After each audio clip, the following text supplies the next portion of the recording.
Welcome to the Enlightenment Podcast. To our listeners and viewers around the world, thank you for joining us again.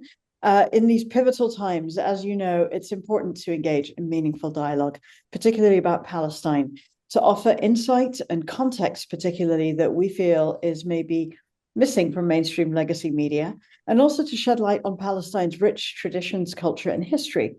Today, we have a very special guest, Dr. Lena El-Malak, who will be talking to us about Palestine, about the right of reparations, and the quest for a just solution.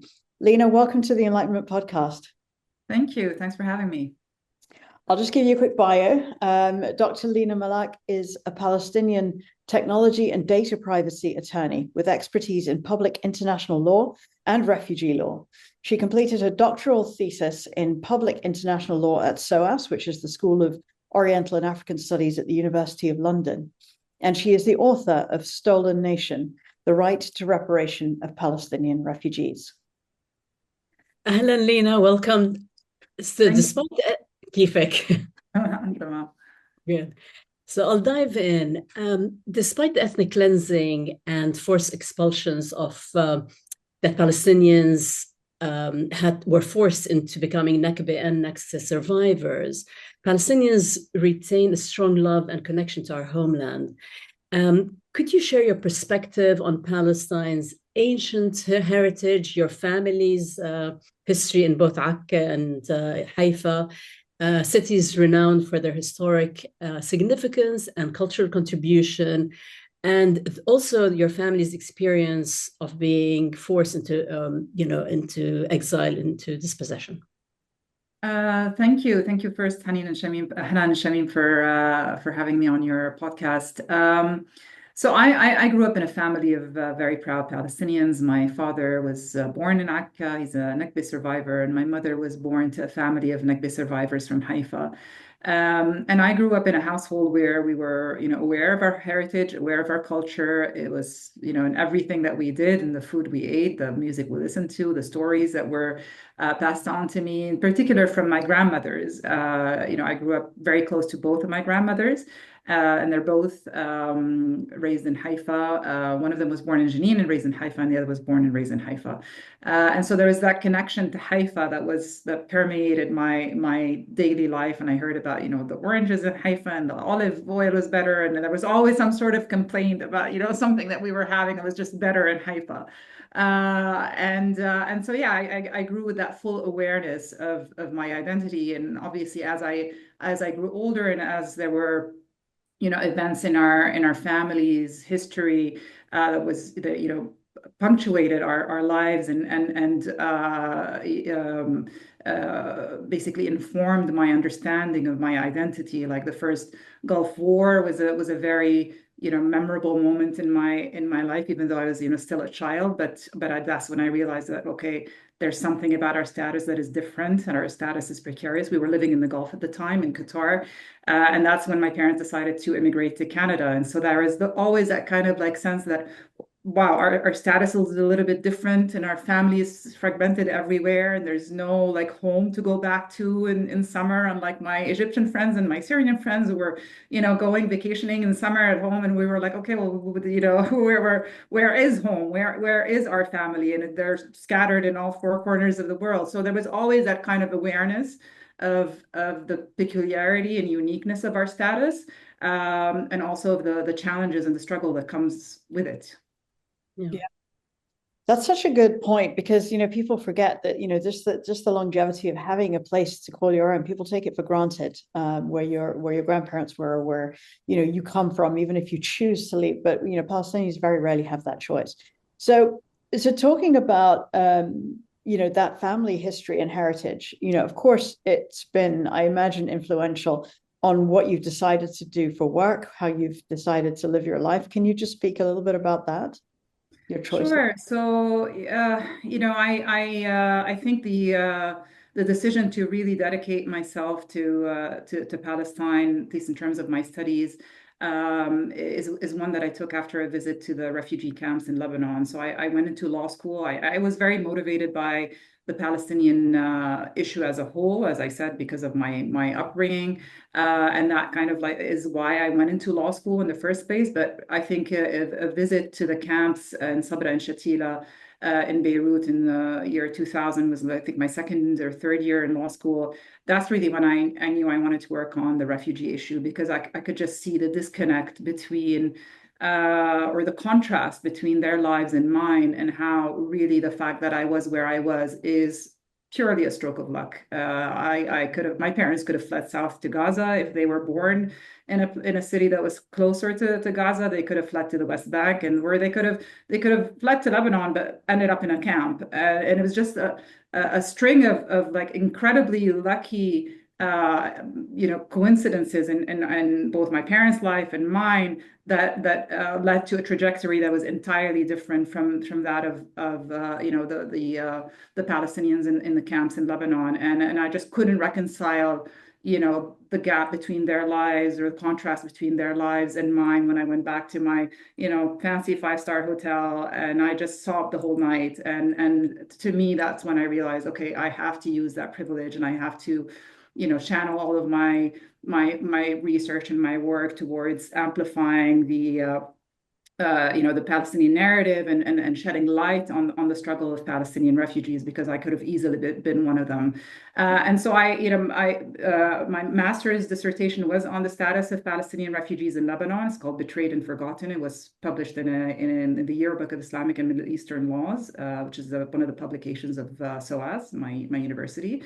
And then after the LLM, I worked at UNHCR in Jordan, where I handled some of the cases of Palestinians who were fleeing from Iraq. This was right after the second war on Iraq, so 2003. And then I got a scholarship to pursue my doctoral studies. And so I went back, and I knew I wanted to write about Palestinian refugees. And through a series of conversations with a variety of people, I chose the topic of the right to reparations. So I then tried to have a career in that field. It's very tricky to work in, and because I had also personal circumstances, I wanted to be closer to my parents in the Middle East. And so, academic institutions and law faculties there aren't that many, especially that teach in English. And my Arabic was not, good enough to teach law. I can certainly speak and write, but not well enough to teach it. And so, I had to pivot out of a career working on Palestine, but I'm still very much involved through, being on the board of charitable organizations, and through the contribution now that I'm making through my book. Yeah, no, absolutely.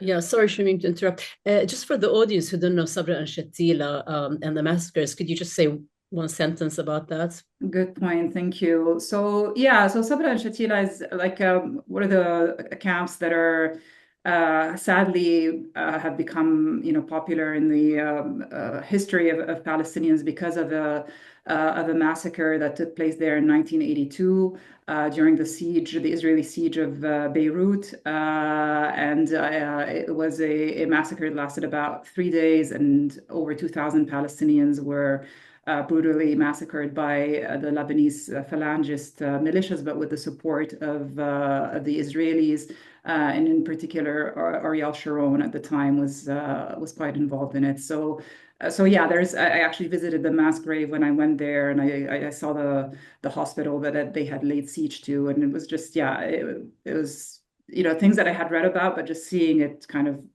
marked me significantly. No, sure. Yeah. No, good to know.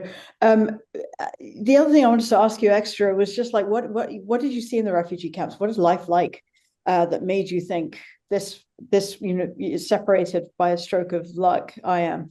Because these, again, people tend to think of refugees for things that can't be helped, climate change or whatever it might be. But this is a forced ethnic cleansing that's led to refugee camps. And what is life like for people who've lost maybe very nice homes, very nice businesses, and now they're living in a refugee camp? Can you just give us a few lines about that? Yeah, I mean, it's just incredibly sad, and there's a sense of, a lot of despair, and it's, very crowded spaces, and also because of the not all the camps look the same, obviously, but in Lebanon, there were also, very restrictive policies on building in the camps. And so families who outgrew their initial home were unable to, were precluded sometimes from even building another home, and had to build in very shady structures and unstable structures on top of one of each other. And sometimes there aren't even like any balconies or anything. You've got kids playing around. It's like such unsafe structures, and open sewage in the middle of the camp. And I remember a lot of cables, a lot of electrical cables, and I was walking these very narrow streets, and the kids, obviously, they're always super happy to see somebody. And I had a camera, and I was a little bit into photography at the time, and they were like, "Oh, khudi sura," and they're like all excited and want to take a photo. And I'm taking a photo of these kids in this incredibly desolate place, and I'm just thinking to myself, they deserve better. This isn't how they should be living. And it's just incredibly, sad. And when I left, it was as if I left to a completely different universe. I was staying in a very fancy hotel by the Corniche, Beirut, and and meanwhile, these kids were sorry, excuse me just a sec. I'm just gonna have to pause with my mom.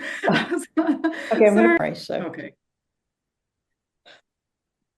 And yeah, so I just felt, I was just went back to this, fancy hotel of mine, and I could just see that I couldn't reconcile what I had seen with where I was staying. It was just incredibly hard for me to process it all. So yeah, I think that's really what pushed me to focus primarily on the Palestinian refugee issue. yeah. Let's talk about your book. I'm a novelist, so it's slightly different from your book probably, but the power of words and storytelling is very important, especially in challenging these perceptions and things that people somehow forget about Palestinian refugees, like it's their loss in life, which really something that needs to be challenged. Your book is called Stolen Nation: The Right to Reparation of Palestinian Refugees. It took 15 years to be published, I think, Hanan was telling me, and I would love to ask you why that is, as well as, why did you write this book? What motivated you? And did you always plan to write a book as part of your academic research, or did it evolve over time? Sure. So I wrote this book, the initial manuscript basically of the book. Obviously, I edited it to update it, but the initial manuscript was a doctoral thesis that I wrote at SOAS between 2004 and 2009. And the reason why I wrote this, chose the topic, is, as I said, it was motivated by my own experience as the daughter of Palestinian refugees, as someone who could have been in the camps and so on. And I just wanted to tackle a particular issue and actually find answers even for myself, like what are my rights, and what do I do, and where do I go to invoke them, and what does the law say about this? And so I chose this topic, and to highlight the issue of the Palestinian refugees, to also demonstrate the potential of international law, even though we're all, for very valid reasons, very skeptical about its potential, particularly these days. But I wanted to counter the narrative that it prevailed at the time, which was the Oslo kind of pragmatic narrative of political realism, which excluded and sidelined international law. And I wanted to, put that emphasis again on the need to find a just solution, and centering it in principles of international law.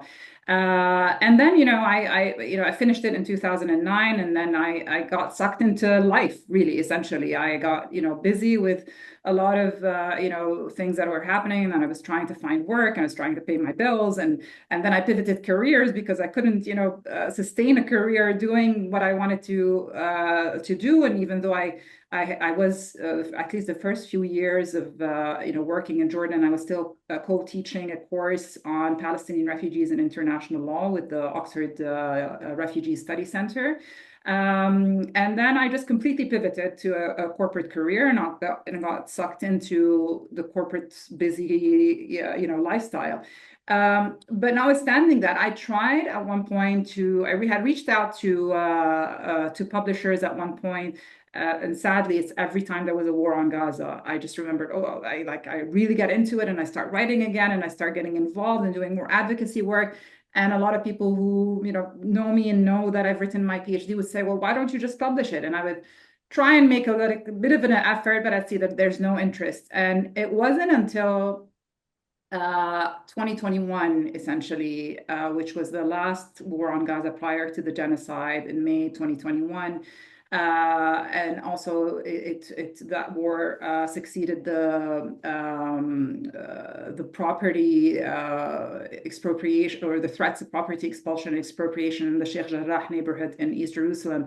And that's, I think, the first time that people started really talking about how the Nakba is ongoing. That's when the people came to the realization that, okay, this isn't a specific point in time with a beginning and an end. This is an ongoing process, and we're just seeing it manifest itself in Sheikh Jarrah.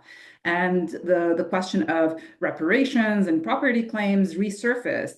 And all of a sudden I thought, okay, then now there's an opportunity to reach out to publishers again and see if they'd be interested. And actually, I reached out to 2 publishers who said, more or less, the refugee issue doesn't sell. So again, the refugee issue was sadly, because there are just so many crises in the history of the Palestinians, that there was, there was more interest at one point on the wall, and then on the settlements, and then on the siege in Gaza, and there's constantly something else that supersedes the previous issue, and therefore the refugee issue kind of really fell down the list of priorities or topics of interest until Sheikh Jarrah, and until we started really reframing things as part of a continuum, the continuum being the ongoing Nakba. And so after I think that the current publisher, and I'm actually super happy that I landed with them, which is Bloomsbury Publishing, IB Tauris. When I reached out to them, they have a publication that's part of my alma mater, the SOAS Center for Palestine Studies book series. And they're like, okay, we've reached out to the Center for Palestine Studies, and they're interested in this book, and so let's proceed. And so that was in the 2022. I've learned, actually, now that I've published the book, that it takes incredible amount of time, and it had to be my proposal had to be peer reviewed, and I had to wait for 3 independent reviewers to submit their position and endorse it, and then eventually I signed the contract in May of 2023, so just a few months before the genocide. And the first draft should have been submitted in October. I had to ask for an extension because I was, an emotional wreck, as you can imagine. I was unable to function and work on editing the book. And so I postponed it to January, and then I, went through the different drafts and the edits and all of that. And finally it came out in December, but it wasn't an easy process, primarily because the refugee issue is not, popular enough, sadly. And that's why I want to kind of keep pushing for it to be an issue that we focus on, because it's at the core of what we are going through as Palestinians. It took a long time, but I'm glad it finally got published. Absolutely. And Sheikh Jarrah, just also the video that went viral, that's when people started finding out, was when the daughter of the owners said, Yaakov, you're stealing my land. And he's a New York or New Jersey American settler. And he said, well, if I'm not stealing it, somebody else will. And I think that's when people started realizing, because not everyone knows about Sheikh Jarrah, so I just want to mention that. Correct. But thank you. Yeah. But history did not start on the 7th of October, and it's very important to provide the context of history. And as we know, the Zionist settler colony of Israel was illegally created through the violent dispossession of Palestinians, and it was predicated on the destruction of the indigenous Palestinian society.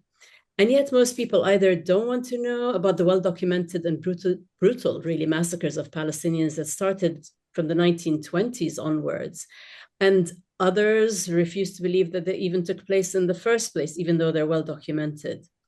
And my view, never again means never again for everyone, not just for Jewish people or anyone else. So, Lena, the narrative needs to change to prevent this 100-year-old history of atrocities and massacres of Palestinians from repeating itself. What are your thoughts on the best ways to change that narrative moving forward? I really love this question, actually, on the need to change the narrative, because that is definitely, our biggest challenge. And some of the obvious ways are obviously through art. I think you are certainly, more familiar with that. Recently I saw the Netflix series Mo, and to me that was just, an ultimate act of representation of the average Palestinian family in mainstream media that just made it to the homes of millions of people around the world.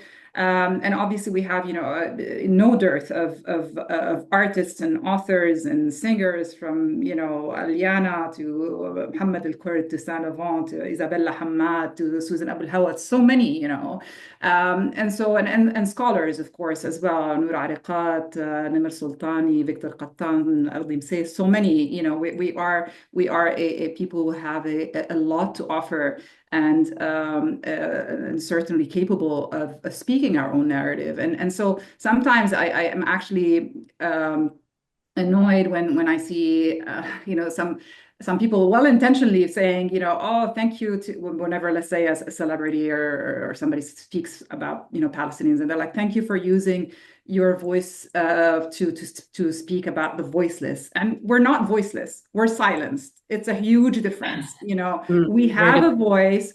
We are, still demanding what Professor Edward Said wrote about in his seminal essay in the 80s. In 1984, he wrote an essay called Permission to Narrate. And we're still demanding permission to narrate. We just want to be able to have that space. And so, if we're talking about changing the narrative, I would say, for Palestinians, it's creating that space and using your voice, and you don't have to be an artist or a literary writer or any of that.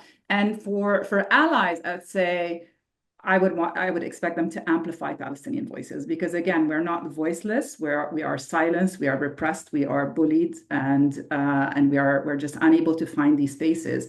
And in terms also of, I think, what can you do to change that narrative as an individual? And again, as I said, you don't have to be a scholar. You don't have to be an artist, a lawyer, and all of that. I think you find that niche where you can contribute and contribute in it. And I'll give you, some concrete examples. I've got, a friend in Toronto who's a mother of 2 kids, and when October 7th happened, she was just worried about the psychological safety, really, and physical safety of her kids in schools. And she just wanted her kids to feel comfortable being Palestinian and not being intimidated.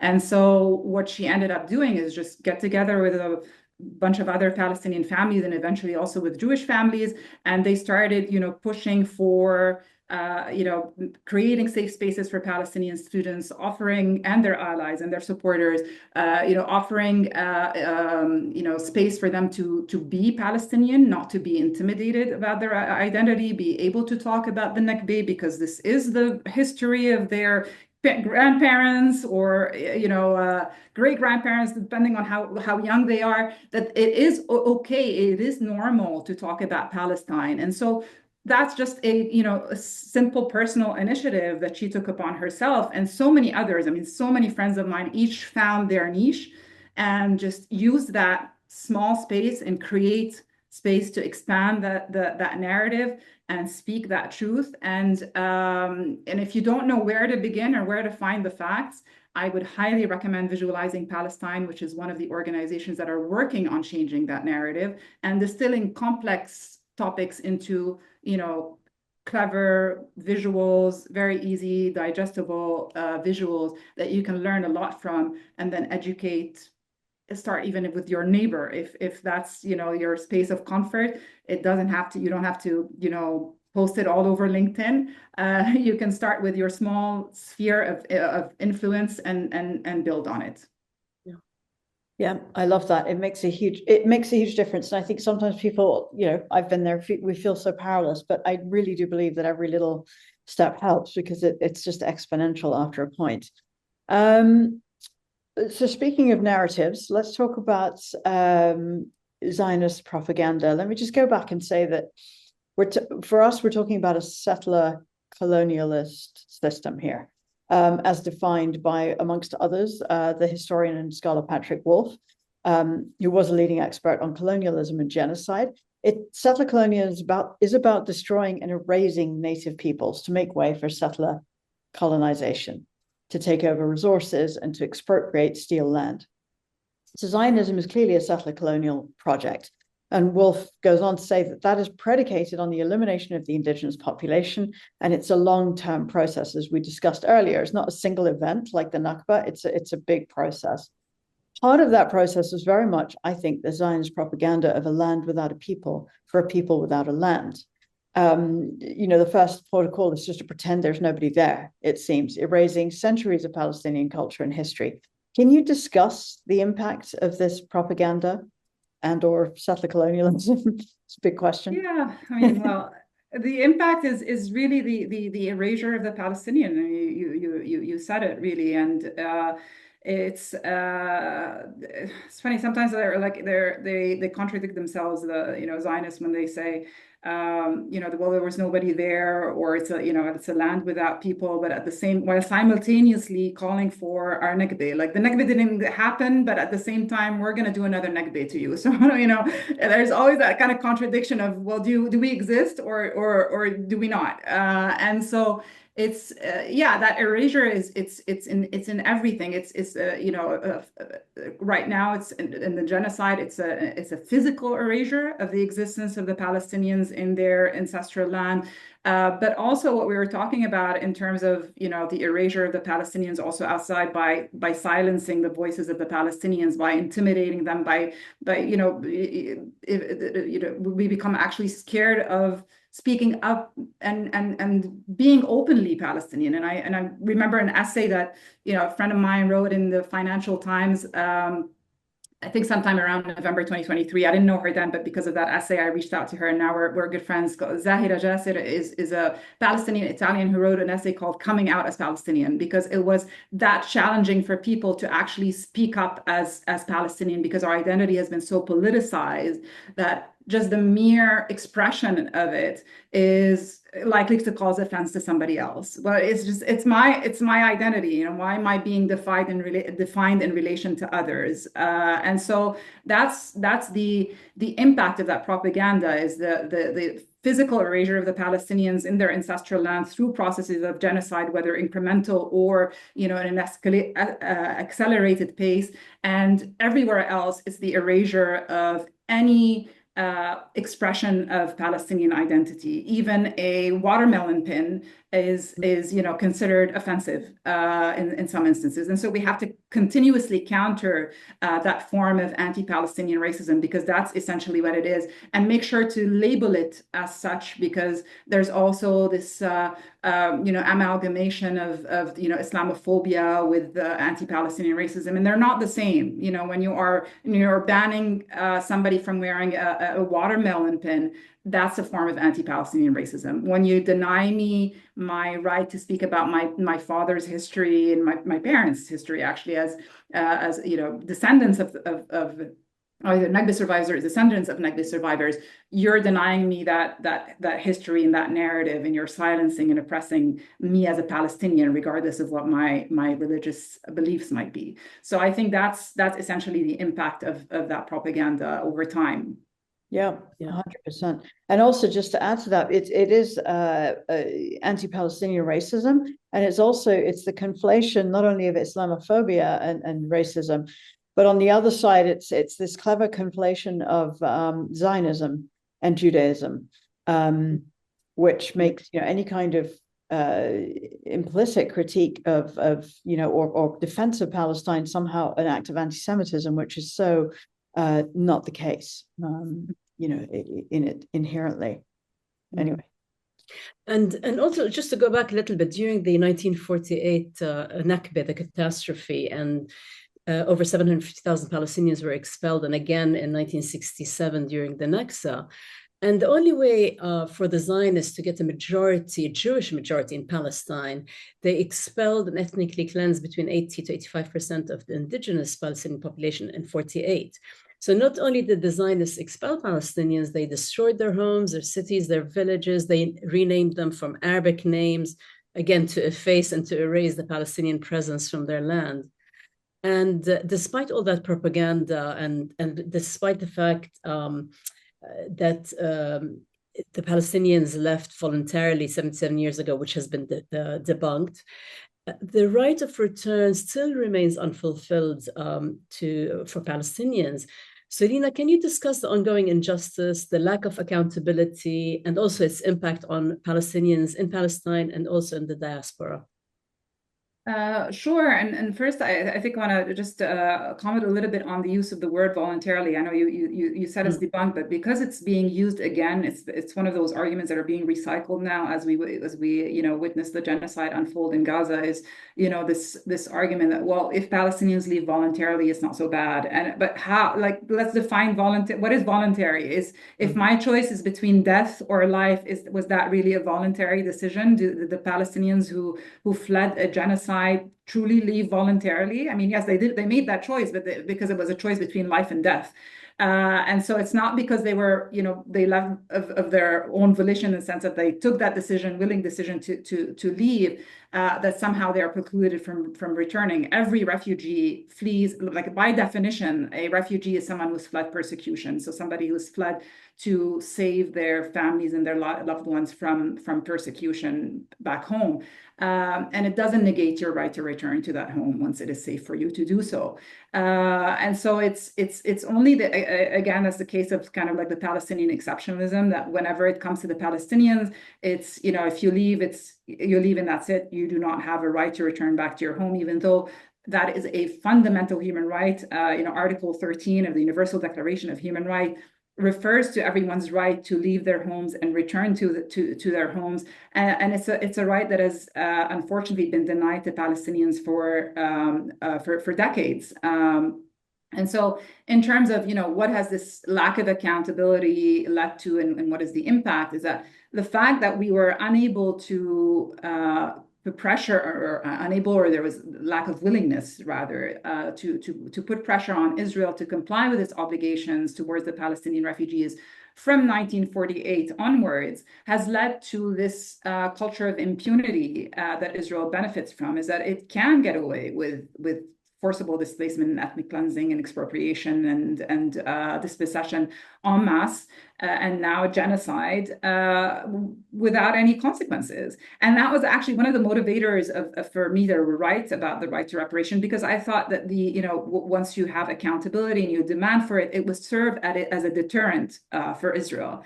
And unfortunately, because no action was taken to put that pressure on Israel over time, it just gave it a green light to openly, talk about ethnic cleansing and forcible displacement, and not just talk about it, to actually implement it, as we saw in Gaza, and currently are witnessing in the West Bank, even though less people are reporting about what's happening there. But I think 20,000 people were displaced, if not, or was it 40,000? I think 40,000. It started being 20 last week. It's now up to 40,000. Yeah.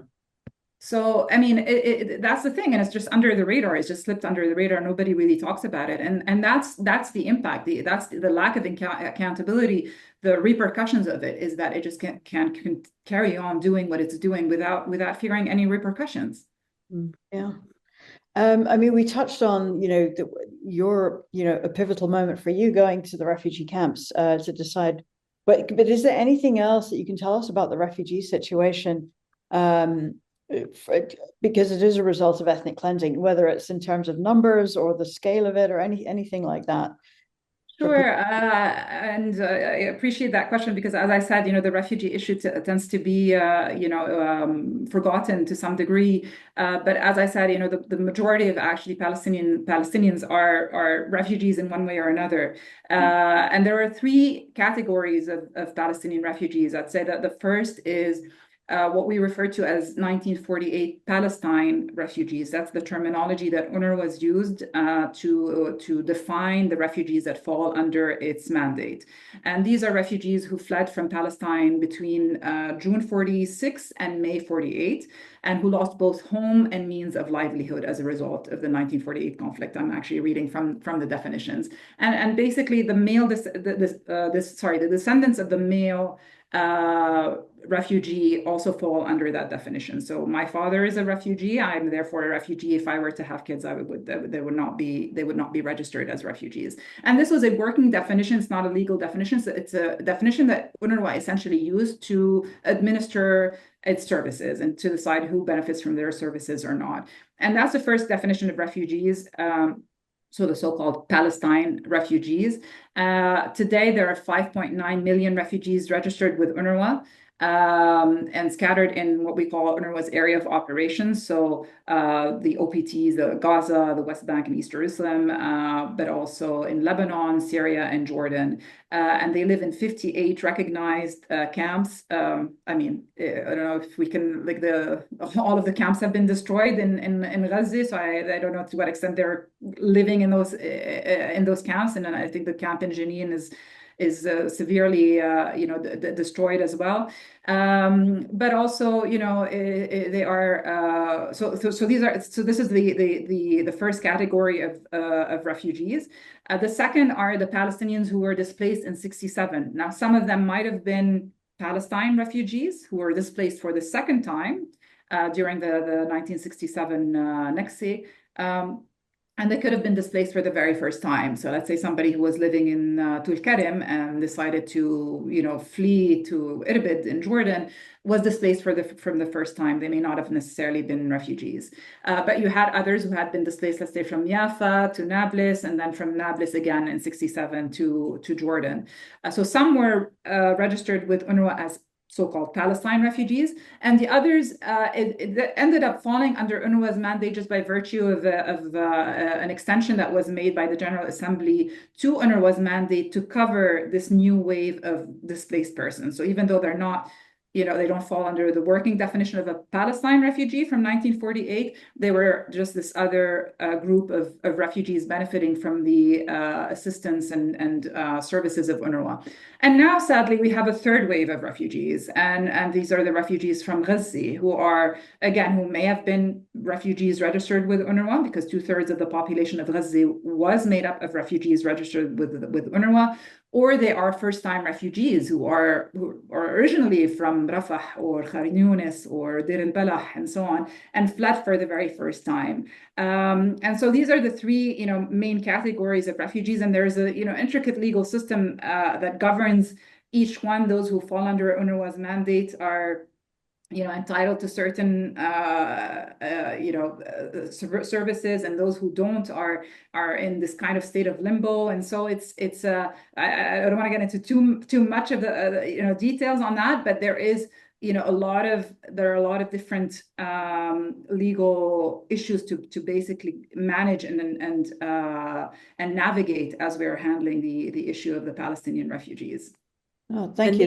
I think that's really helpful because, it's not many people realize that it tends to be this monolithic idea of refugees, Yeah, and not only that, Lena, the almost 6 million registered with UNRWA, there are many other Palestinians who are not registered, whether they live in the West or Latin America and so on. Correct. So there are millions and millions more of refugees who were forced to leave, but who are not registered on top of the 6 million. Yeah, absolutely. And some who've just, not registered, not renewed their registration or anything, because as you said, they left and they're no longer in UNRWA's area of operations. They're not, they weren't necessarily making the effort to register and renew their registration with UNRWA. And in terms of their situation, obviously it is incredibly precarious at the moment. They are being attacked in the West Bank, but also there's it's important to highlight the challenges and the attacks on UNRWA. UNRWA has always been under attack, but now the level of attack is just on a whole other level. It's unprecedented. It has severe challenges in terms of its funding crisis. There's possibly a wave of repression also against UNRWA USA in the States because of the Trump administration and the position of the US vis-a-vis UNRWA. but also, other donors, now that UNRWA is being, I don't know if you heard of UNRWA being banned by Israel and by a Knesset bill. The consequence of that is UNRWA having even more challenges operating within the OPTs, and therefore donors channeling their funding to other UN organizations who might be able to access refugee populations a bit more easily than UNRWA, because UNRWA can no longer coordinate with the Israelis to access certain areas. And so these are, the situation of the Palestinian refugees is just compounded by the challenges that UNRWA is currently facing. And this is all, again, deliberate and part of the process of erasure of the Palestinians. Yeah, and just to say, without the UN, who gave birth to Israel illegally without the approval of the Palestinians or the Arabs, they pick and choose when they want to support and agree with the UN, and most of the time disagree. For those who don't know what UNRWA stands for, could you just give like a one-liner on Of course, sure. So UNRWA is the United Nations Relief and Works Agency for Palestine Refugees in the Near East. That's the full name. But UNRWA was essentially established in 1949. It is one of two organizations that were established actually to provide protection and assistance to provide protection or assistance to Palestinian refugees. So a little known fact or a lesser known fact is that in Resolution 194, which is the seminal resolution that is quoted on the right of return and the rights of refugees of Palestinians, there was another organization called the UNCCP, the United Nations Conciliation Commission for Palestine, which was established to provide protection and essentially take over the role of a mediator for the Palestinians. And this organization, so that's what we call it had a protection mandate, a legal protection mandate, which is essentially to try and find a solution and mediate between the parties. And unfortunately, it was unable to do that, giving it a really very brief synthesis of what happened. And it ceased to function in the late 60s, mid-60s, late 60s. UNRWA was created a year later in 1949, and its mandate was solely focused on assistance. So it was about providing assistance. It doesn't have any role to find solutions for Palestinian refugees or mediate or find a political settlement for Palestinian refugees. Its mandate is strictly limited to providing assistance to Palestinian refugees through operating schools, providing primary health care. It provides microfinance to Palestinian refugees. So it was really about improving the situation, living conditions of Palestinian refugees wherever they were displaced to in the so-called areas of operations. So that's essentially what UNRWA does. And yeah, there was another organization that was also set up to provide protection for Palestinian refugees for a period of time. Yeah, thank you, because not everyone knows. So that's great. Thanks, Lena. Yeah. Let's talk about Gaza. So one of the reasons Shamim and I were inspired to start the Enlightenment Podcast was the dehumanization of Palestinians since the genocide on Gaza. And in my opinion, Western and legacy media have outdated, colonial, obsolete ideological bias when it comes to reporting on Palestine and anything Palestinian. So could you talk about the role of the legacy media of spreading misinformation and propaganda to incite violence against Palestinians?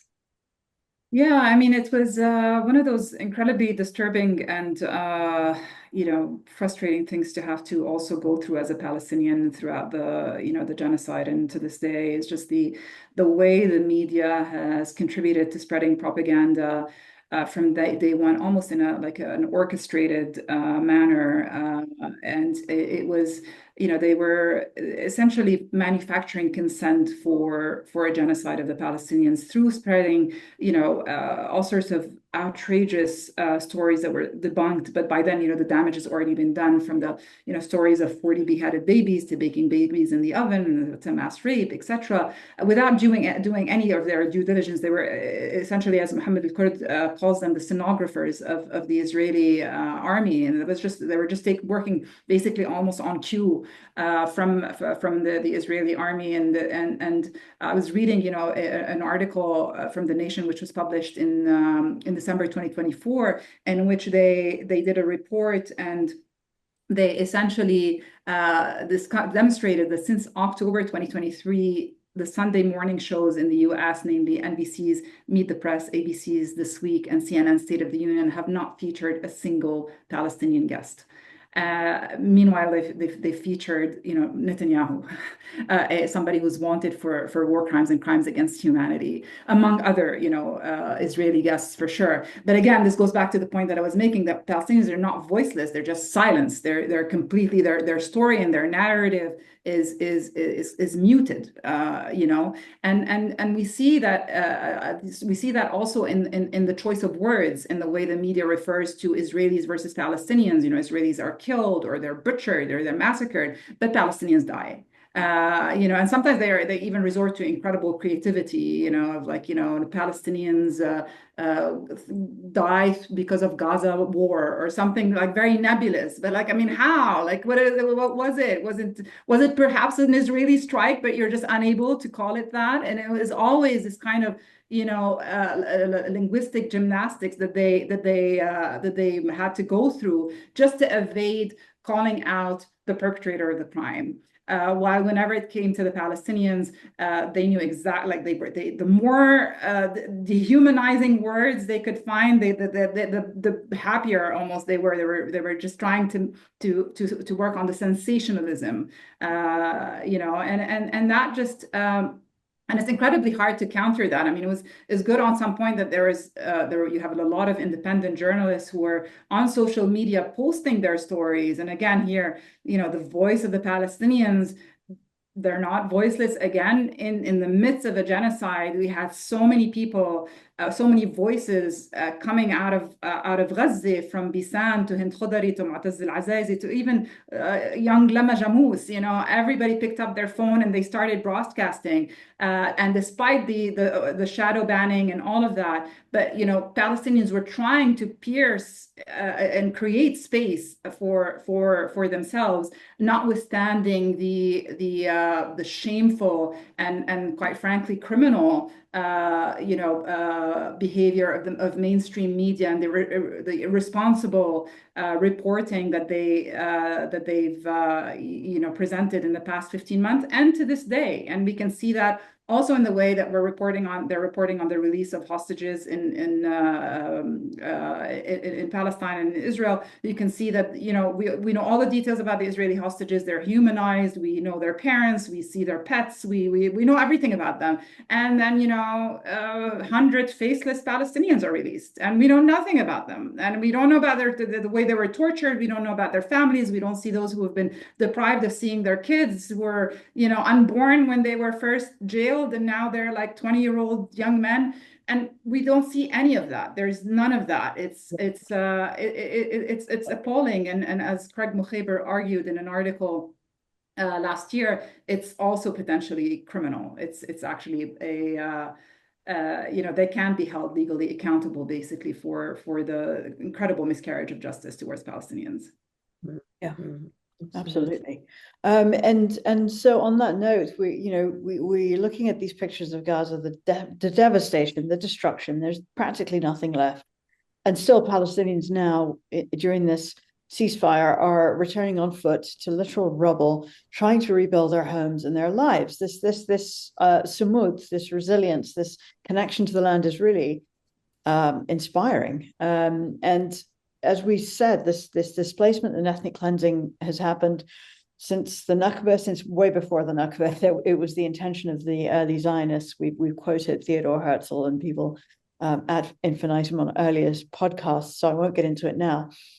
And now, in the aftermath of all of this, we have this Riviera project from the US, which is ethnic cleansing, which is no question it violates international law. And again, it's something we never hear very much about. So I'd love you to discuss your thoughts about this actually illegal proposal, Lena, to forcibly move Palestinians out of Gaza. Yeah, I mean, I feel like it's just it's so hard to even make sense of the fact that we're even entertaining a discussion about this. Yeah. I mean, it's like the forcible displacement is a crime against humanity.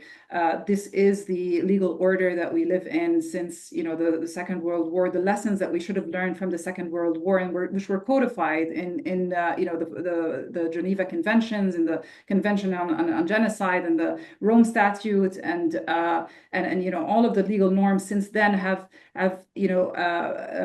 clearly defined what constitutes a crime against humanity. And here we are now in the past, 10 days or so since he uttered these words.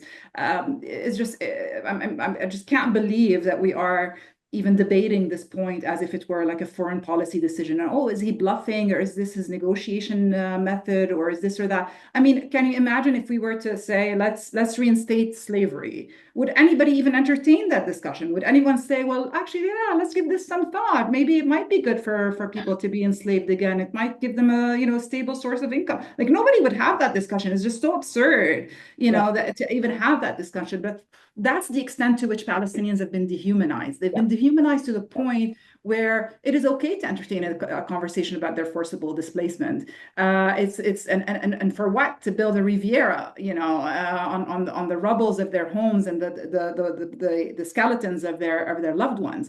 And so I find it outrageous.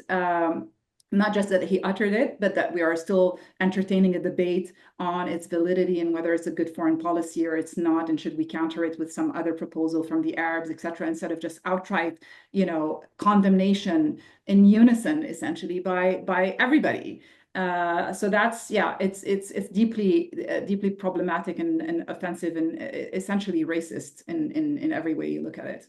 Hugely racist, as you said, because why is it that Palestinians are so very dehumanized, but nobody else would entertain moving anybody from Britain or France en masse out of their homes to build with somebody else. But also the hubris of it, the settler colonial mindset and the dehumanization that you say, that here's a felon and here's a convicted war criminals sitting together, giving a press conference, deciding our fate yet again and again, with no legal parameters or consultation with Palestinians, Arabs. It's just that hubris, that incredible mindset and they get away with it, sadly.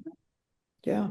So with that in mind, you said we can all do our small parts. Well, Hanan and I try in our way to put representation of Palestinians into our films and books, but with the critical role of representation in all of this, and with the rules-based multilateral system being on the line, what actions do we need to push Israel to comply with international law, to be held accountable for these war crimes and this occupation and the apartheid and the genocide? What kind of shift will it take, do you think? So I think, there's definitely an unprecedented momentum that we have. That's perhaps if one can think of a silver lining, that's probably the only silver lining that came out of this genocide, and it's an ongoing genocide. And we need to galvanize that. We need to continue building on that, and we need to maintain the momentum. And I know that it's incredibly hard and it's draining, and we all need to, find our way to pause and rest and regenerate efforts and carry on. And as I said, it's everybody has a role to play within whichever sphere of influence that they have. In terms of what needs to be done, I think it's BDS has also gained incredible momentum in the past 15 months, probably more than since its inception, and we need to continue building on that, and we need to build on the successes of the BDS on every level, whether it's your local pension or your academic institution, your alma mater, your employer, your bank, or whatever it is. You need to carry on building momentum on that. And also, a lot of people have been referring to strategic litigation. And again, you don't have to be the lawyer. You can be the one supporting those, initiatives and bringing cases that hold companies accountable. And some of those cases, for example, there's an ongoing case that was brought forth by Al-Haq against Bookings.com in the Netherlands. And so that's a good example of what we can do to hold these companies accountable, because they're essentially profiteering from the theft of Palestinian land. Another example of a successful case was trying to strip or calling for stripping the Jewish National Fund, which is engaged in the expropriation of Palestinian property in Palestine from the 1901 to this day, stripping it of charitable status in Canada. And they succeeded in stripping it of charitable status. It took a long time, but we got there eventually. And, that gave impetus to an organization in the UK to call for the same thing and to request from the Attorney General to strip the JNF in the UK from its charitable status. So there are many ways to put pressure. The thing is, they want us to tire, they want us to lose hope, and we not every case will be successful, and we will encounter a lot of hurdles along the way. But we have to keep that momentum, and we have to keep on chipping at that wall, figuratively speaking, until it falls. Yeah. Yeah, and just for those who don't know, BDS is boycott, divestments, and sanctions, and that's another thing you mentioned earlier, Lena, that everyday people can make a difference by voting with their wallet and making decisions on what to buy, not to buy, what to support, not to support, from brands to places and so on. So that has worked in South Africa. Shamim's parents and grandparents were born in South Africa of Indian heritage, so they went through apartheid. And really one of the things that brought down South Africa is that the BDS movement there as well. Plus the legal, of course, as you mentioned. I think both are very important. Shamim also mentioned earlier that about the disconnect between Zionism and Judaism. And I say that because the Zionist settler colony of Israel claims to represent all Jews, and yet within the Jewish communities, there's a growing number of Jewish people disassociating from the Zionist ethno-supremacist project. You see them speaking out online in demonstrations and so on. Could you discuss your thoughts on this, Lena, and the importance of this disassociation and disconnection? Sure. I mean, I that's another one of those silver linings from the genocide. I actually stumbled on some amazing anti-Zionist Jews in Toronto 1 week into the genocide. I ended up crying on the shoulder of one of them and on the page of the Toronto Star because of that accident encounter, and the engaging with these anti-Zionist Jews and Jews who are against the genocide has been incredibly useful and powerful. And he taught me, actually, that Daniel he taught me the word co-resistance, because I'm against the very fluffy wording that they use about coexistence and normalization and all of that, and it's not that. And what we have to engage with our anti-Zionist Jewish community is an act of co-resistance. And what they're doing is amazing work. He's the director of the Center for Jewish Nonviolence, CJNV, and they send out volunteers in Masafer Yatta to protect the Palestinians and help reduce the impact of the evictions and expulsions of Palestinians from their homes. But there are also many others who were vocal in Jews against the genocide. I'm talking about Canada, just because I haven't really. I know JVP is doing tremendous work in the States, but in Canada it was the Independent Jewish Voices, but Jews, also a coalition of Jews against genocide. I have also friends at If Not Now who've been very vocal and very active, and their voices are incredibly important in our liberation movement. And I am definitely very grateful for what they're doing, and for completely dissociating their religion from an ideology that is unfortunately weaponizing their trauma to commit genocide against the Palestinians. Yeah, actually, I just saw the premiere of No Other Land, which was also done by an Israeli and a Palestinian under occupation. So for anyone listening, please do see it when it comes out. And I think it's coming out, and it's really incredible. talking about the demolition, the systematic sort of dispossession and demolition of Palestinian villages as we speak, basically. Absolutely. That was in the village you mentioned as well. Sorry, Shamim. No, it's all right. Go ahead. I think we were going to talk about Zionism and Judaism, Hanan. Yes, no, we did mention that. For me, it's I see. It's about distancing, and as Lena mentioned, it's important to differentiate between both and to have the support of the Jewish community who are distancing themselves and who are speaking out. 100%. Because the whole idea, I think, of ethnic supremacy is so problematic. Obviously, we shouldn't have to say that it is problematic, because it just does seem pretty obvious, especially in the 21st century. So, it's clear that it has to be dismantled. But, of course, we talked about forced expulsion, this current forced submission of Palestinians who have to live under illegal occupation.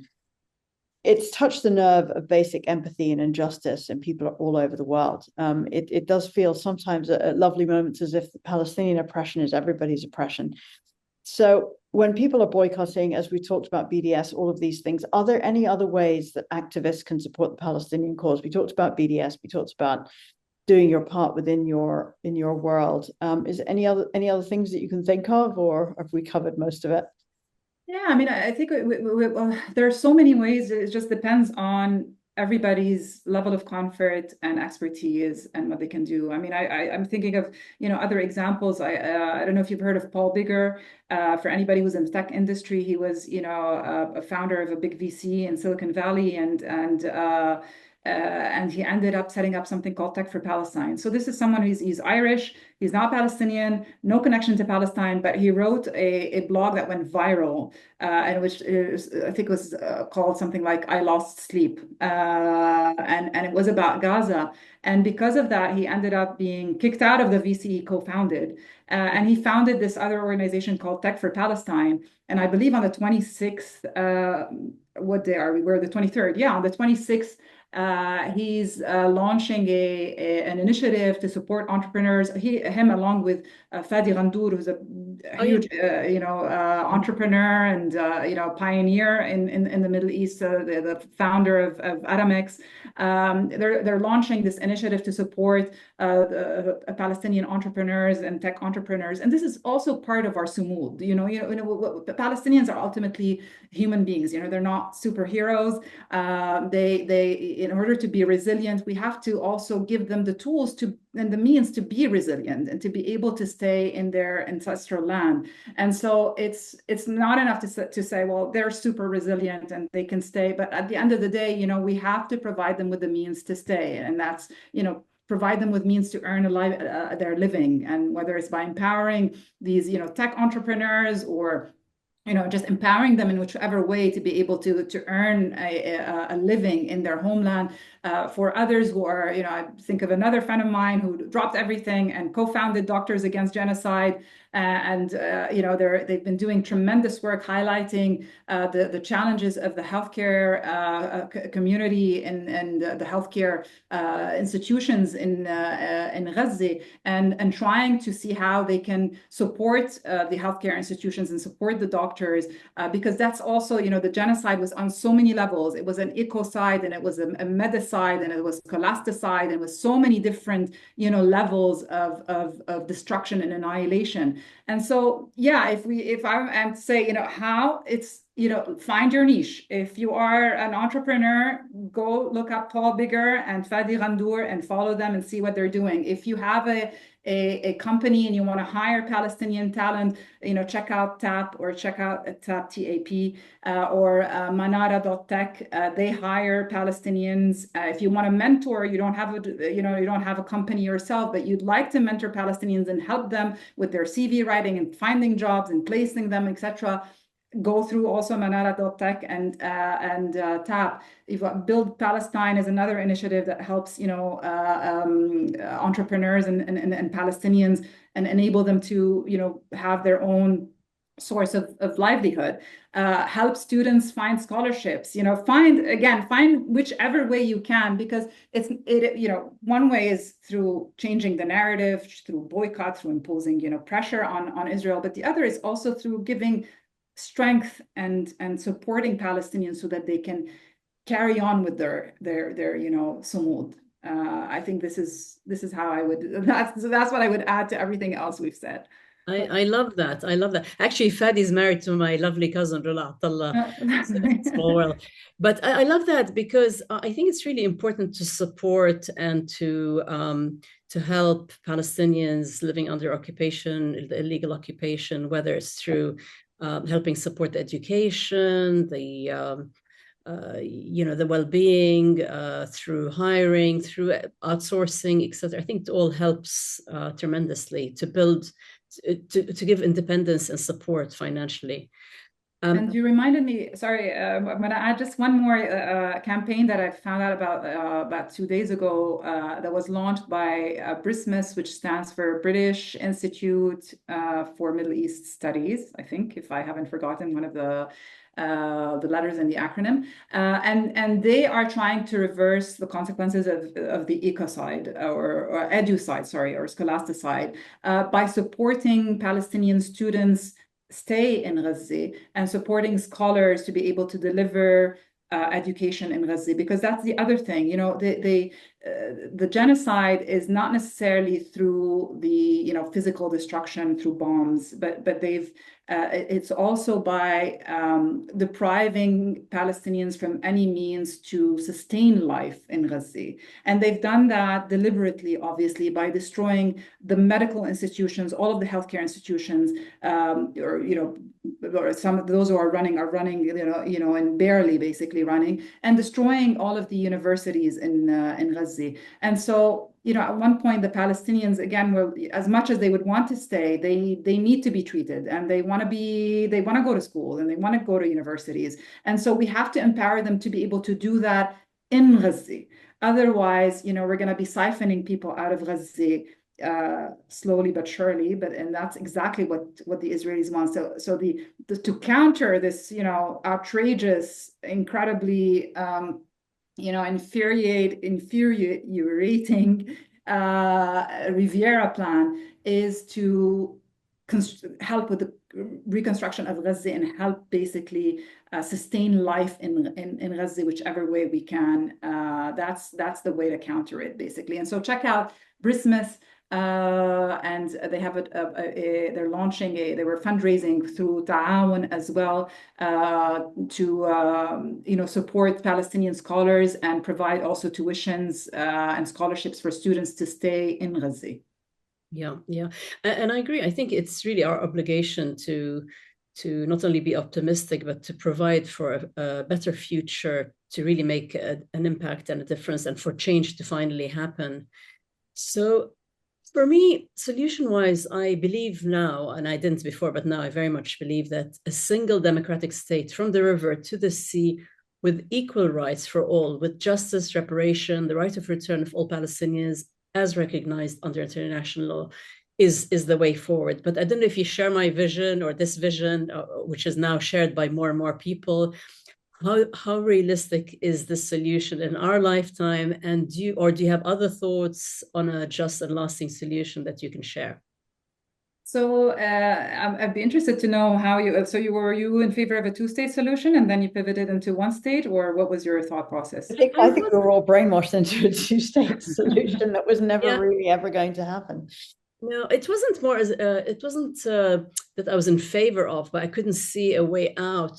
But I know it's impossible now with the settlements, with the Bantustan system, with the apartheid. It's just impossible, and I can't see a way out. And then when you look back and you think at how it used to be in Palestine, where you have the Jewish Palestinians, Christians, and Muslims all living under the law, under Palestine, and it's a model that can work again. But it's only when the Zionists started settling Palestine in the late 19th, sort of early 1902 onwards, I think, or late 19th century, that things started slowly but surely to devolve into what we have today. What are your thoughts? So I think, thinking of it in terms of statehood is actually maybe not the most helpful way of looking at the issue. So whether the formula is one state or two states, to me, ultimately, it's about the rights of the Palestinians. That's my focus, because there are one state, so-called, one state solution proposals that are deeply problematic, because they just deal with, the situation in Palestine as one of, let's say, like a struggle for civil rights, where we just want to provide civil rights and equal rights to whoever lives in that land from the river to the sea, without addressing, for example, the issue of the refugees, without addressing also the historical injustice and the issue of the reparations and the land that was stolen, and the generations of losses and struggle of the Palestinians endured. It's just like almost like saying, well, let bygone be bygones and just start over and have a one-state solution. And there are two states solution proposals that are actually a little bit more elaborate than, actually a lot more elaborate than what we've had since Oslo, which essentially was like the Bantustanization of the Palestinian issue. There are models that are a little bit more elaborate and that deal with refugees and that envision a confederacy of two states that would be like akin to an EU type of model, where you've got Belgium and France and an exchange of trade and so on. And so there's a spectrum of options within the two-state solution. There's a spectrum of options within the one-state solution. And so I don't want to be fixated on whether it's a one-state or a two-state. Ultimately, I just want to be fixated on how do we ensure that the rights of the Palestinians are well served and are guaranteed? How do we have a just solution to this? And so I think we need to go beyond the idea of a one state or a two state, but really focus on the granularity and the details and finding a solution that befits the Palestinians. And also this, I think, is a conversation that has to be had within the Palestinian community. And I know that it's an incredible challenge, because by design, we've been fragmented as a people. And so, we're trying to, we're in a way filling the gap of a government in exile, and trying to figure out, how to galvanize and come together within that, national movement of liberation. And I think it's a conversation that needs to be had. And I personally don't even know how and where. I know there was a conference in Doha last week on reviving the Palestinian national movement and looking into that. And so I'm curious to see what the outcomes of that conference was. So I think there's a conversation also to be had internally as Palestinians to see, where do we stand? What do we want? What is our vision? Because I think we've also kind of lost that along the way. And since '88, the consensus, even from the Palestinian leadership, it's moved from a liberation movement to kind of accepting that it is going to be a two-state solution, accepting the historical compromise of a two-state solution. But 4 decades later, almost, where are we at? There's a one-state reality, but it's an apartheid state. And so yeah, we need to sort out that issue internally as Palestinians and come to a consensus as to how is it that we want to move forward, and how do we envisage this liberation, and instead of being fixated on statehood, be more fixated on liberation and decolonization and reversing all of the structures of oppression of the Palestinian people, rather than let's just try to get more states to recognize the state of Palestine. And so what? And then what happens? Does this resolve the issue of the refugees? Is there reparations? Is there a Truth and Reconciliation Commission? Will people be held accountable? Like, what happens if we just have a state? How do we move forward with that?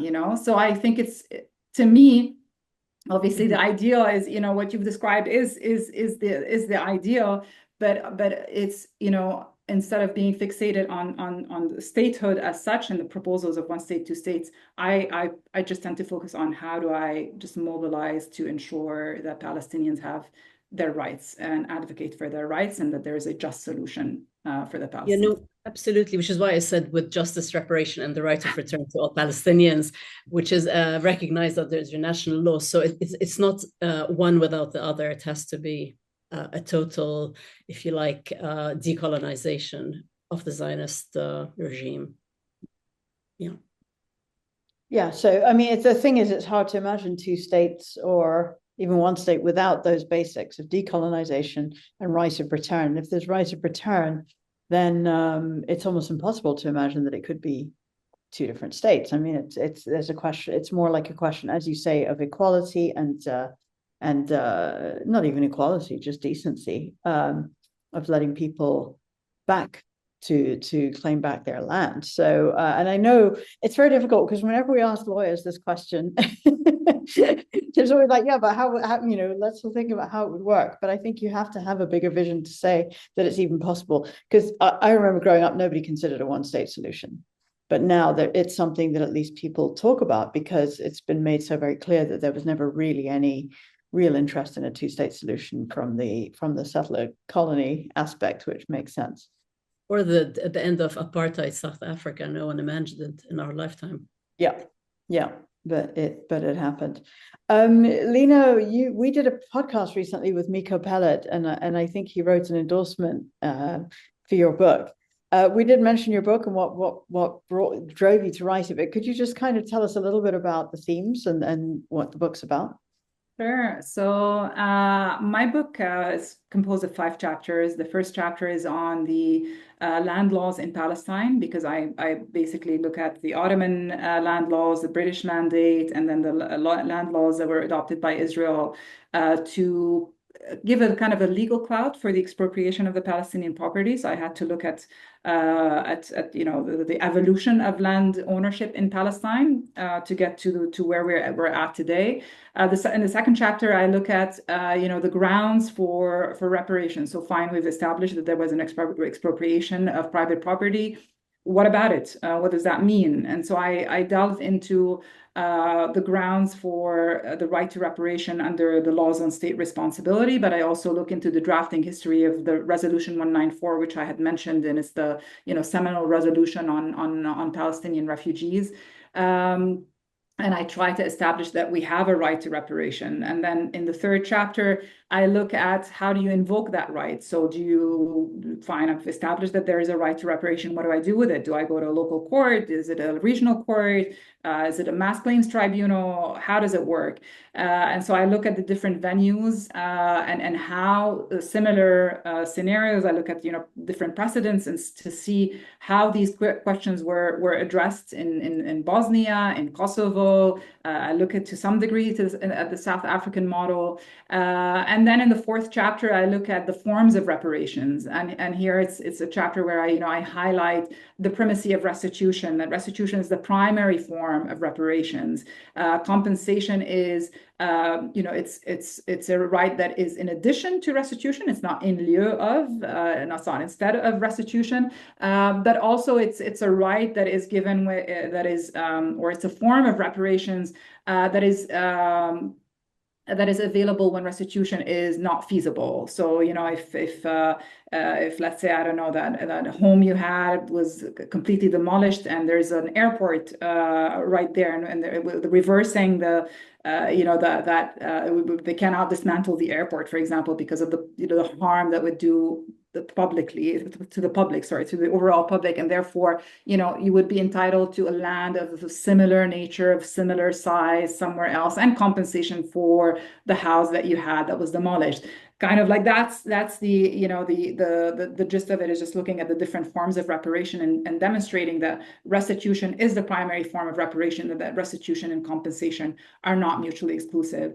And in the last chapter, I delved into how the Palestinian refugee issue was addressed in political negotiations over time, and I look at how it went from being an issue that was under the umbrella of the UN and that was subject to it was internationalized, let's say, to then becoming a bilateral negotiation from Madrid onwards. The Palestinian issue went from being under the umbrella of the UN and that model that was an international model to one of a bilateral negotiations between essentially the oppressed and their oppressor, and with a biased mediator. Actually, the mediator is the funder of the oppressor, basically.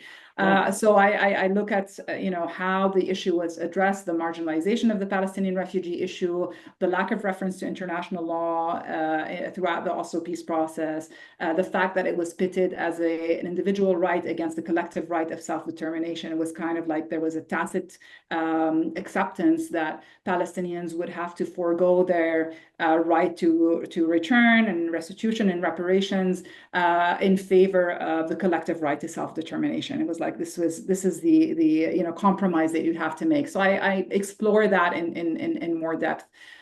So these were essentially the 5 themes of my book.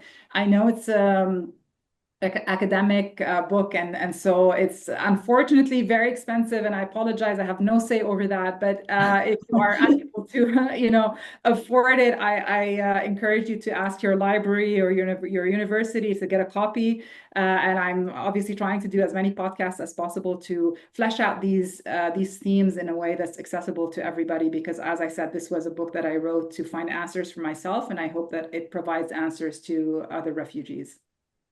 And right. Lena, for non-legal sort of scholars, and I'm sure it's it's a brilliant book, and it's a very interesting book, but for Nakba and Nakba survivors, what kind of action can they take to reclaim their stolen homes, their stolen lands? Should there be a class action? What's needed really to make this collective vision or individual vision into a reality, whether they're registered with UNRWA or not, like in the case of my mom's family from further home in West Jerusalem and in Haifa? So yeah, unfortunately, local courts are not the best forum to resolve these issues for a variety of reasons. Maybe, primarily, the procedural barriers. So there's, there are jurisdictional issues. You have lack of standing. If you're going to go to, say, to a court in the States, well, you weren't a citizen at the time of the unlawful act and at the time of the expropriation. So there's really no nexus to the States. There's the issue of the statute of limitations. Decades have passed since then. There are remedies. Obviously, there are ways to resolve that. We've seen in other precedents where laws are then enacted to remove these procedural barriers. But these procedural barriers right now exist, and therefore trying to resolve mass claims in domestic courts is not the best avenue. And so, as I said, the domestic courts can be used for other purposes. As I mentioned, the cases against the JNF for bookings, or, they can be used to put pressure in other means, and also to hold, individual soldiers accountable, as the Hendraja Foundation is doing.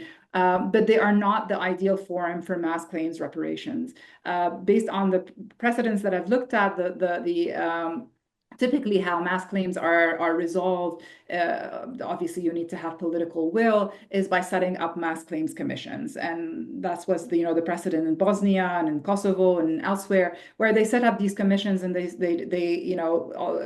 categorize the different types of claims. There were you could say it's akin to what you have in domestic courts. You've got the small claims, so people who were peasants and didn't have necessarily, or not necessarily peasant. My family was renting in Haifa. They didn't own property, and they were, but they were still, entitled to some form of reparations, independent of return, because again, return is a separate right. I might choose to return, and I may choose to just get compensated and not get returned, and I may choose to have my property back if it's still standing, and get compensated and not returned. I mean, there are so many different variables, so many different options, basically. And what we should be advocating is for Palestinian refugees to have the choice to say, I want to return and I want to get restituted, or I want to take compensation and I don't want to return, or I want to have both, and they're not mutually exclusive. But yeah, so to me, I think, to come back to what is the mechanism would be a mass claims tribunal that would tackle the different cases. The small claims would be expedited, and the specific set amount of money would be given, and maybe a plot of land, or however they choose to resolve this. And then the more complex cases would require more work and more in-depth fact finding to determine and assess what the damages are and what the best solution or form of reparation is. And so yeah, that would be the ideal scenario. Now, in the interim, I would encourage everybody who has their title deeds to obviously hold on to them, to look for them. If you have you haven't had that conversation with your family, have that conversation, figure out where the title deeds are, registered with UNRWA if you are eligible to register with UNRWA. The process is, or if you are registered but you haven't renewed, you haven't looked at it for a very long time, you can actually, a lot of it has been digitized, and you can log on to an app, the UNRWA app, and find your family's information on that app. So it's become easier to kind of maintain that record keeping, but you have to make that effort so that when the time comes, I hope in our lifetime, we will be able to prove our nexus to the property that was there and reclaim basically our rights. Inshallah. And I hope you lead that big kind of collective movement, Lena. Yeah. So what future projects are you working on besides this one that I just put on your lap and that you can share with us today? To be honest, I'm not working on anything specific. I moonlight as a human rights advocate, but I'm a full-time commercial attorney, so which leaves me with very little free time to do other things. But obviously, I think just like everybody else, I found my niche, and I decided to focus on essentially work that is related to law. And right now, that my focus is, as I said, like promoting the book, making sure that the concepts are distilled easily and accessible to as many people as possible through podcasts, through interviews, through I have to write a few articles also as well, and make sure that the information is out there, and encourage people to get them to have the book in their local library so that it is accessible to as many people as possible. And then I'll start thinking maybe about another book, although probably wouldn't be an academic book. I think if I were to write anything else, I would try and write something that is cheaper and can be bought for like $20-$30 instead of $100. But yeah, I haven't thought of the future project yet. I think just like everybody else, our hands are full now with everything happening in Gaza and the West Bank, and we're just trying to figure out how best to channel our efforts towards preventing the worst case scenario. Yeah. I think all of it helps. Sorry, Shamim. No, go. No, I'm just saying all of it helps. It's just, I think it's mobilized all of us to take action, whether small, big, whatever, towards a collective assertive movement, if you like. Absolutely. 100%. I mean, one of the reasons we started this podcast was because, people kept telling us, oh, it's so complicated when we have to talk about Palestine. Are there any other books or resources that you would direct people to who are interested, but, maybe don't want to, take too long to figure out what's going on? Sure. So actually, one of the organizations I'm been a huge fan of and support to this day is Visualizing Palestine. I think the work they do is phenomenal. They distill very complex themes into visuals, infographics, essentially. They're very easy to share. They're very easy to download. And there's a deck on like 101 on Palestine that you can download. And it's been used in a lot of, schools and academic institutions by student activists. So that would be like kind of like the primer on Palestine. There's another organization based in the UK called Makan that organizes also workshops to help you develop the skills to advocate, and gives you, the main sort of the broad themes and the facts basically that you need to be able to engage in advocacy work. So they do phenomenal work as well. And if you want to delve deeper and get into like policy analysis, then I would recommend Al-Shabaka.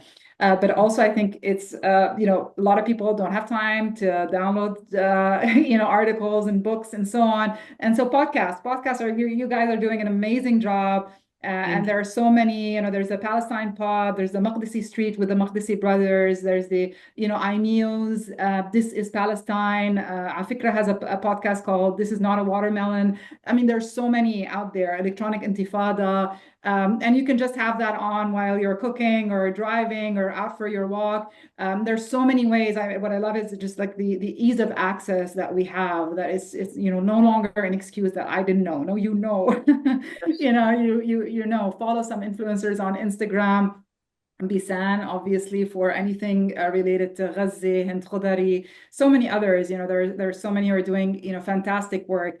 And if I were to give some books, if you've done the groundwork and you want to go even deeper, then again, to give primacy to Palestinian voices and authors, I would say, if you can read scholarly work, anything by Edward Said is timeless. Even though it was written in the 80s and 90s, what he wrote is just still valid to this day. Rashid Khaldi's book, 100 Years War on Palestine, is a good primer on the history. And as a huge fan of Noor Ariqat, I would say Justice for Some is fantastic. It's legal scholarly work, so perhaps not for everybody, but if you've done the basics and you want to get into it a bit deeper, I think her book is just exceptional.